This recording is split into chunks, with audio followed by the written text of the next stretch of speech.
Bismillahirrohmanirrohim. Alhamdulillah vassalatu vassalamu ala rasulillah. Xizr alayhissalom haqida e'tiqodimiz. Xizr so'zi lug'atda yam-yashil ma'nosini anglatadi. Bu zotning Xizr deb atalishiga ikkita sabab keltirilgan. Birinchisi, bu zot qurib sarg'ayib qolgan o't o'lanlarning ustiga o'tirganida, o'tirgan joyidagi o't o'lanlar chayqalib yam-yashil bo'lib qolgan. Ikkinchisi, bu zot qayerda namoz o'qisa, yon atroflari yam-yashil bo'lib qolgan. Ushbu karomat sababli u zot Xizr deb atalgan. Ulamolar Xizr alayhissalomning ismi haqida quyidagilarni aytganlar. Xizr aslida u zotning ulug' nomi bo'lib, ismi Balo, kunyasi Abul Abbos bo'lgan. Xizr alayhissalom haqidagi ixtilofli qarashlarni ikki turga ajratish mumkin. Birinchisi, Xizr alayhissalom payg'ambarmi yoki vali zotmi? Ikkinchisi, Xizr alayhissalom hozir tirikmi yoki vafot etganmi? Xizr alayhissalomning payg'ambar yoki faqat vali zot ekani haqidagi ixtiloflarda u zotning payg'ambarligini tasdiqlaydigan ulamolar ko'pchilikni tashkil qiladilar. Ayrim ulamolar esa Xizr alayhissalomning payg'ambar bo'lmagan deganlar. Xizr alayhissalomni payg'ambar bo'lmagan deydiganlar quyidagicha dalillar keltirganlar. Qur'onda u zot nabiy yo rasul deb sifatlanmagan, balki banda deb sifatlangan. Astaizu billah فوجد عبدا من عبادنا آتيناه رحمة من عندنا وعلمناه من لدنا علما صدق الله العظيم. Bas bandalarimizdan bir bandani Xizrni topdilar. Biz unga o'z dargohimizdan rahmat ato etgan va o'z huzurimizdan ilm bergan edik. Kahf surasi 65-oyat. Shunga ko'ra, agar u zot payg'ambar bo'lganida, albatta boshqa payg'ambarlar singari nabiy yo rasuliga dalolat qiladigan biror sifat bilan zikr qilingan bo'lar edi. Xizr alayhissalomni payg'ambar bo'lgan deganlar esa bu dalilga quyidagicha javob berganlar. Allohning bandasi degan vasf yuksak maqom bo'lib, bunday maqom bilan Qur'onda payg'ambarlar vasf qilingan. Masalan, payg'ambarimiz sollallohu alayhi va sallam tunda sayr qildirilgan kecha haqidagi oyatda ushbu yuksak maqom bilan vasf qilinganlar. Astaizu billah subhanallazi asro bi'abdihi sadaqallohul azim. O'z bandasi Muhammadni tunda sayr qildirgan zotga tasbih aytilur. Isro surasi 1-oyat. Shunga ko'ra, Xizr alayhissalom ham mazkur yuksak maqom bilan vasf qilingan payg'ambar hisoblanadi. Xizr alayhissalomni payg'ambar bo'lmagan deydiganlar yana quyidagi dalilni keltirganlar. Payg'ambarlar qavmlariga ilohiy topshiriqlarni yetkazuvchi va ularga nasihat qiluvchi bo'lganlar.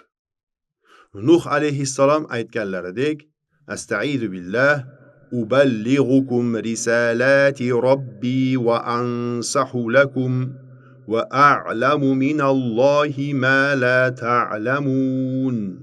Sadaqallohul azim. Sizlarga Robbimning topshiriqlarini yetkazurman va sizlarga nasihat qilurman. A'rof surasi 62-oyat. Ammo bu zotning biror qavmga ilohiy amrlarni yetkazuvchi yoki nasihat qiluvchi bo'lmaganlari bil ittifoqdir. Shunga ko'ra, u zot payg'ambar emas, balki vali zot bo'lgan. Xizr alayhissalomni payg'ambar bo'lgan degan ulamolar bu dalilga quyidagicha javob berganlar. Payg'ambarlar Qur'onda rasul, elchi va nabiy xabardor qilingan sifatlari bilan zikr qilingan. Bu ikki sifat o'rtasida farq bo'lib, sizlar dalil qilib keltirgan oyat rasul payg'ambarlarning sifatidir. Xizr alayhissalom esa rasul emas, balki nabiy payg'ambar bo'lganlar. U zotning payg'ambar bo'lganini quyidagi dalillar qo'llab-quvvatlaydi. Valilarga payg'ambarlar ergashmaydi, balki payg'ambarlarga valilar ergashadi. Shu ma'noda Muso alayhissalom Xizr alayhissalomdan unga ergashishni so'ragan. Bu esa Xizr alayhissalomning payg'ambar bo'lganiga dalolat qiladi. Astaizu billah. Qala lahu Musa hal attabi'uka ala an tu'allimani mimma 'ullimta rushda. Sadaqallohul azim. Muso unga senga bildirilgan bilimdan menga ham to'g'ri yo'lni ta'lim berishing uchun senga ergashsam maylimi? Dedi. Kahf surasi 66-oyat. E'tibor berilsa, Muso alayhissalom payg'ambar bo'la turib, Xizr alayhissalomdan ta'lim olgan. Ta'lim oluvchi esa muallimga ergashuvchi bo'lishi hech kimga sir emas. Shunga ko'ra, Muso alayhissalomdek payg'ambar bo'lmagan kishiga ergashmagan, balki o'zlari singari payg'ambardan ta'lim olgan. Xizr alayhissalom Muso alayhissalomdan birga yurgan paytda qilgan ishlarini o'zicha qilmaganini aytgan. Astaizu billah.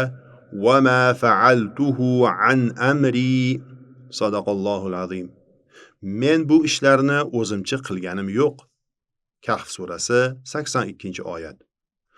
Ushbu oyatning zohiri u zotning Muso alayhissalom bilan bo'lgan mazkur ishlarni vahiy orqali bajarganiga dalolat qiladi.